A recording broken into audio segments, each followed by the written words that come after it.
7 pessoas ficaram presas em uma ilha depois de um naufrágio. E por mais que a ilha fique mais longe de onde Judas perdeu as botas, algumas pessoas acabam aparecendo por lá. Mas os protagonistas nunca conseguem sair. Não importa a idade que você tem aí do outro lado, eu tenho quase certeza que você já ouviu falar, ou ao menos assistiu, uma reprise de uma série antiga chamada A Ilha dos Birutas. Durante todo o tempo que ela ficou no ar, algumas perguntas sempre martelaram a cabeça dos fãs. Essa ilha realmente existe? Se sim, em que direção? Aqui é o Ivan Lima e hoje nós vamos usar as pistas dadas pela série para tentar desvendar o real paradeiro dessa ilha misteriosa. O que era para ser apenas um tour de 3 horas acabou se tornando 98 episódios, divididos em 3 temporadas, entre 1964 e 1967. Isso para nós, espectadores. Já para os personagens sobreviventes do naufrágio do barco SS Minnow, que foram parar em uma ilha desconhecida e deserta, o acidente em meio à tempestade se tornou uma aventura inesquecível. Uma ilha que, como o bom e velho ditado diz, estava esquecida por Deus. A Gilligan's Island, ou como fica conhecida aqui no Brasil, a Ilha dos Birutas. Foi um seriado de televisão criado por Sherwood Schwartz, o mesmo responsável por A Família Solacidó. Na história, o público é apresentado a 7 pobres coitados que se tornaram náufragos em uma ilha no meio do nada.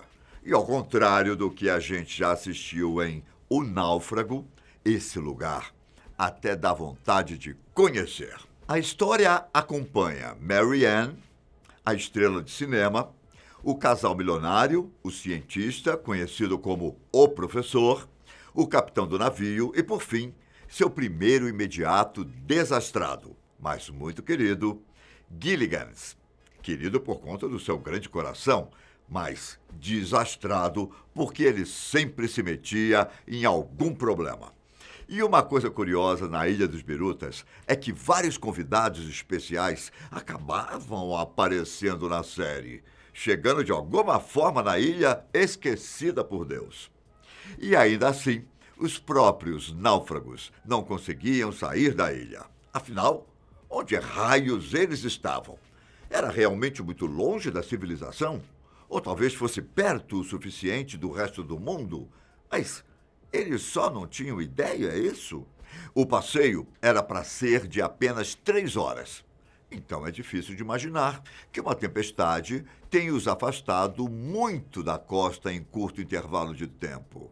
Bom, outro ponto que dá a entender que eles não estão muito longe tem a ver com o dispositivo de rádio do professor, que volta e meia capta algumas transmissões.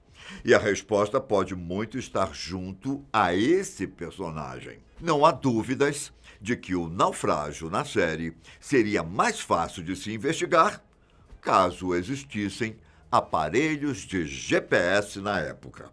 Infelizmente, o GPS era apenas uma ideia e só se tornou um projeto oficial em 1973. A descoberta da ilha se torna ainda mais complicada porque o seriado dá 2 pistas diferentes envolvendo as coordenadas que você tanto sabe: latitude e longitude. E isso logo na primeira temporada. No episódio 18, os náufragos recebem uma transmissão que informava que a ilha seria o alvo de um teste com míssil nuclear organizado pelo Pentágono. Durante a transmissão, são ditas algumas coordenadas, supostamente do local que receberia o impacto da bomba. Isso poderia nos dar uma resposta, mas acaba que as coordenadas trazem mais controvérsias. Anote aí: 140 graus de latitude e 10 graus de longitude. Perfeito, não é? Longe disso. Geograficamente falando, são coordenadas impossíveis.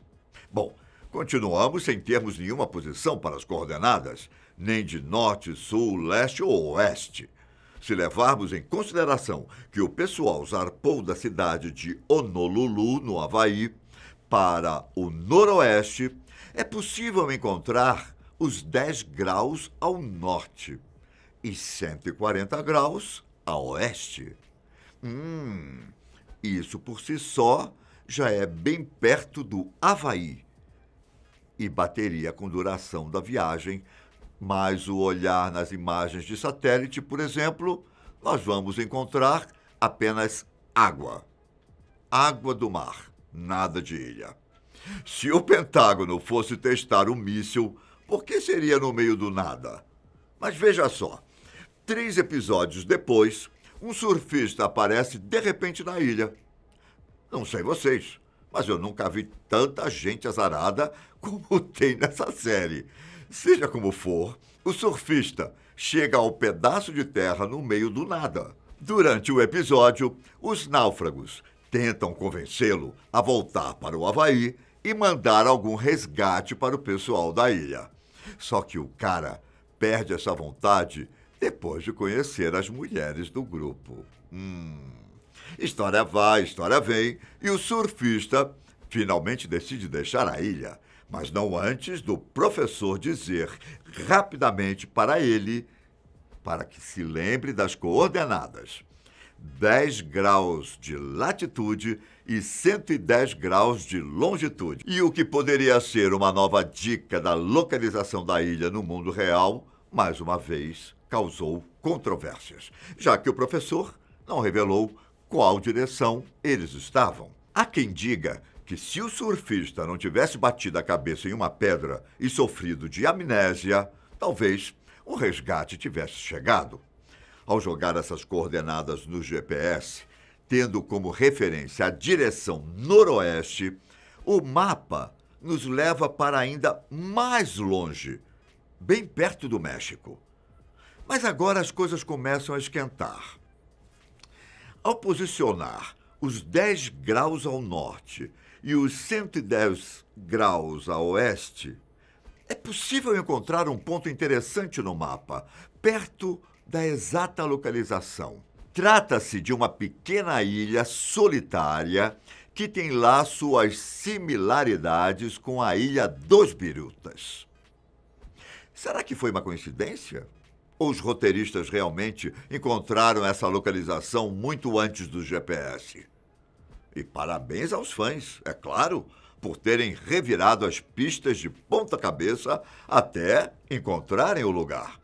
O que também se sabe é que a trilha sonora original não falaria sobre um passeio de 3 horas, mas sim de 6, o que dá a entender que os criadores do programa talvez realmente soubessem onde a história se passaria no mundo real. Calma, calma que o enigma não acabou por aí. Na abertura da primeira temporada, é possível ver a foto de uma ilha bem ao longe no mar. Aquela ilha realmente existe e se chama Sand Cay, famosa pela beleza e pela localização no Caribe. Já na segunda e na terceira temporada, a abertura mostra um pedaço de terra diferente, provavelmente para continuar despistando os fãs.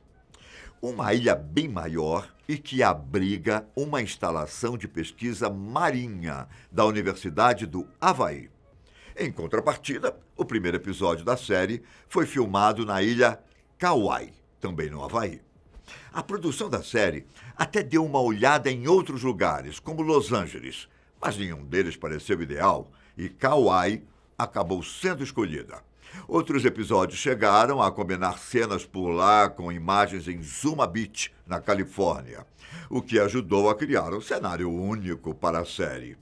E claro, o que também ajudou foram os cenários criados em estúdios, já que boa parte da Ilha dos Birutas foi filmada em Hollywood. Fora os pequenos momentos em que eles estavam fazendo externas. A equipe da série estava segura nas instalações da CBS, longe da possibilidade de se perderem por aí. E o curioso é que os cenários foram reaproveitados por outras séries tempos depois. Se é para bater o martelo, podemos dizer então que a Ilha dos Birutas está localizada em algum lugar perto da costa do México. Uma dedução que só foi possível graças à dica do professor e depois de cada uma das sugestões serem analisadas a fundo. Agora me conte, você conhecia o seriado? Já viu alguma reprise ou sabe de alguém que curtia? Então compartilhe esse vídeo com essa pessoa e deixe o seu comentário aqui embaixo. Um grande abraço e até mais. Tchau!